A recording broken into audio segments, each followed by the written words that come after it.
Dorothy Jane Scott yang berasal dari Anaheim, California, adalah seorang single mother berusia 32 tahun dari seorang putra yang baru berusia 4 tahun. Dia tinggal bersama dengan bibinya dan bekerja sebagai sekretaris. Dorothy dikenal sebagai orang yang baik, religius, dan tidak pernah memiliki masalah dengan orang lain. Dia juga tidak menjalin hubungan dengan siapa-siapa, karena fokusnya hanya untuk putra semata wayangnya. Tapi rupanya memasuki tahun 1980, Dorothy mulai mendapatkan telepon misterius dari seorang pria yang mengaku mengaguminya.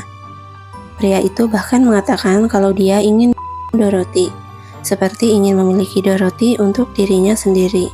Lalu pernah satu kali si pria menelepon Dorothy yang sedang berada di rumah dan memintanya keluar rumah karena ada sesuatu untuk Dorothy. Ketika Dorothy keluar dari rumahnya, ternyata ada satu tangkai bunga mawar merah kering yang diletakkan di atas mobilnya. Hingga si pria menelepon Dorothy dan mengatakan kalau dia ingin membunuh Dorothy dan membagi-bagi jasadnya agar tidak ada yang dapat menemukannya. Sejak saat itu, Dorothy yang semakin takut mulai mempertimbangkan untuk membeli sebuah senjata. Dia juga sempat mengambil kelas karate 1 minggu sebelum hari naas itu datang. Pada tanggal 28 Mei 1980, Dorothy yang sedang menghadiri rapat kerja pada jam 9 malam menyadari kalau salah satu teman kerjanya yang bernama Conrad Bostrom terlihat tidak sehat. Di tangannya terdapat bekas gigitan yang berwarna merah.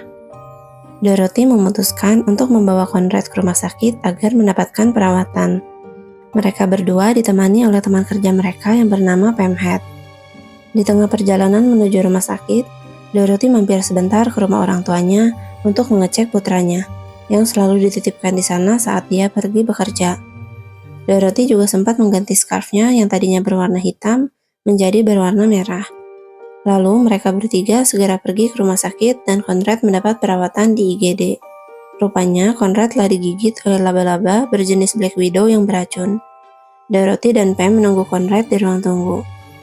Pada jam 11 malam, Conrad sudah diperbolehkan pulang dan sedang menunggu resep obat. Dorothy berkata kalau dia akan mengambil mobilnya untuk langsung menunggu mereka di pintu keluar, agar Conrad tidak perlu berjalan jauh ke parkiran. Dorothy pun pergi meninggalkan Pam dan Conrad. Setelah semuanya selesai, Pam dan Conrad menunggu mobil Dorothy di pintu keluar. Beberapa menit kemudian, mereka melihat mobil Dorothy yang menghampiri mereka. Pam melambaikan tangannya untuk memberi isyarat pada Dorothy.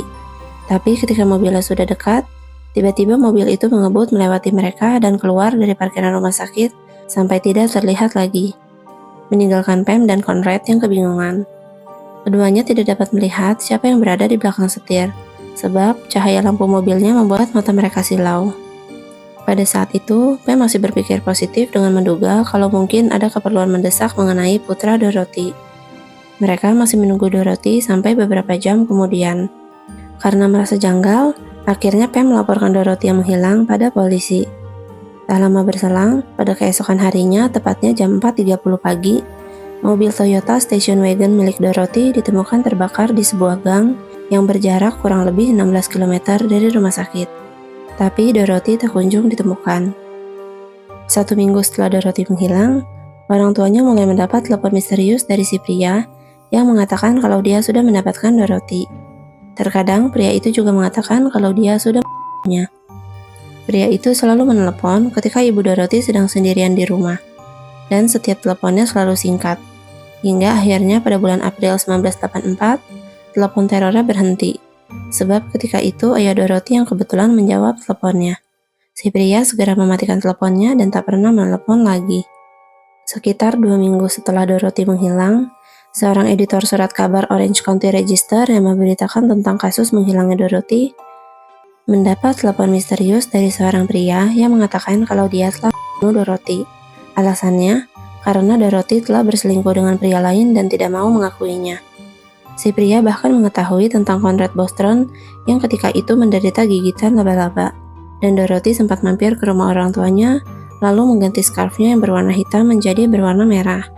Semua detail itu tidak pernah dirilis ke publik oleh polisi dan media. Si pria juga mengatakan kalau pada malam itu Dorothy meneleponnya dari rumah sakit. Tapi, Pam mengatakan kalau sepanjang malam itu, dia dan Dorothy selalu bersama. dan Dorothy tidak sekalipun melakukan panggilan telepon pada malam itu.